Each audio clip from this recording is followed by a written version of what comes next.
Doctor Sarwar sir শুধু cancer নয়, তিনি জটিল রোগের সফল চিকিৎসক।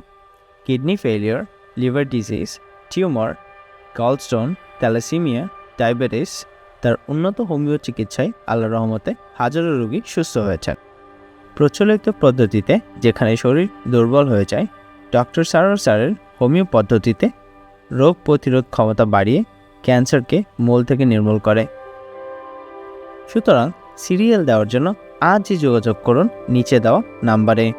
ডক্টর সারোয়ার স্যার রোগী দেখেন শনিবার থেকে সোমবার ঢাকা পল্টন এবং মঙ্গলবার থেকে বৃহস্পতিবার হবিগঞ্জ, সকাল 10টা থেকে সন্ধ্যা 6টা পর্যন্ত। সুতরাং ক্যান্সার হলে অ্যান্সার নেই, এই কথার ভিত্তি নেই। সবাই ভালো থাকবেন। আল্লাহ হাফেজ।